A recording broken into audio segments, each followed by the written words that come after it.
প্রচণ্ড গরমের সময় আমাদের প্রত্যেকেরই প্রথমে মনে আসে প্রাণ ঠান্ডা করা কিছু পানীয় খেতে ইচ্ছে হওয়া। আর ঠান্ডা পানীয়গুলো যদি খুব সহজেই বানিয়ে নেওয়া যায় তাহলে মন্দ হয় না। নমস্কার বন্ধুরা, আমি প্রতিমার হেসেলে আমি আপনাদের সবাইকে স্বাগত জানাই। প্রচণ্ড গরমের সময় বাড়িতেই খুব সহজে বানিয়ে নেওয়া যায় এমন দুটি শরবতের রেসিপি আজ আমি আপনাদেরকে তৈরি করে দেখাবো।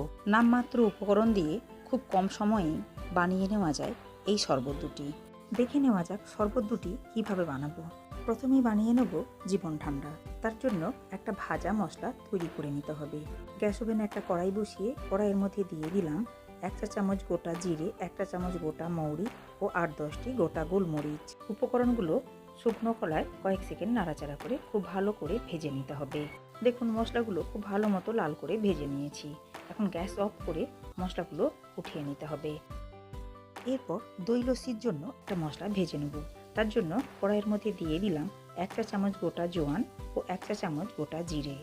মশলাগুলো কয়েক সেকেন্ড নাড়াচাড়া করে খুব ভালো মতো লাল করে ভেজে নিয়েছি। এখন অন্য একটি পাত্রে উঠিয়ে নিয়ে খুব ভালো করে ঠান্ডা করে নিয়ে গুঁড়ো করে নিতে হবে। এখন শরবতটা বানিয়ে নেওয়ার জন্য এখানে 3টে গ্লাস নিয়েছি। এরপর গ্লাসের মধ্যে দিয়ে দিলাম একটা করে বরফের টুকরো। এই বরফগুলো আমি আইসক্রিমের মোল্ডের মধ্যে বসিয়েছিলাম। একটা পাতিলেবু হাফ করে কেটে নিয়েছি। এরপর লেবুর রস সমানভাবে 3টে গ্লাসের মধ্যে দিয়ে দিতে হবে। দিয়ে দিলাম হাফ চা চামচ পরিমাণ বিট লবণ। এরপর দিয়ে দিলাম হাফ চা চামচ পরিমাণ সাদা লবণ। এরপর গ্লাসের মধ্যে দিয়ে দিলাম 1 চা চামচ করে ভাজা মশলার গুঁড়ো। দিয়ে দিলাম 1 চা চামচ পরিমাণ গুঁড়ো চিনি। এরপর গ্লাসের মধ্যে ঠান্ডা জল দিয়ে ভরে নিয়ে সমস্ত উপকরণগুলো একটা চামচের সাহায্যে খুব ভালো করে মিশিয়ে নিলেই তৈরি হয়ে যাবে প্রাণ ঠান্ডা করে নেওয়া শরবতটি। এরপর তৈরি করে নেব দই লস্যি। তার জন্য এখানে একটা 500 গ্রাম পরিমাণ দইয়ের প্যাকেট নিয়েছি। আমি এখানে প্যাকেটজাত দই দিয়ে লস্যিটা বানালাম। আপনারা বাড়িতে পাতা টক দই দিয়ে লস্যিটা বানাতে পারেন। এরপর টক দইয়ের মধ্যে দিয়ে দিলাম 4-5 টুকরো বরফ। দিয়ে দিলাম 3 টেবিল চামচ পরিমাণ চিনি। দিয়ে দিলাম 1 চা চামচ পরিমাণ বিট লবণ, হাফ চা চামচ সাদা লবণ। এরপর 1 গ্লাস পরিমাণ জল দিয়ে ঢাকনা বন্ধ করে খুব ভালো করে ব্লেন্ড করে নিতে হবে। দেখুন সমস্ত উপকরণগুলো খুব ভালো মতো ব্লেন্ড করে নিয়েছি।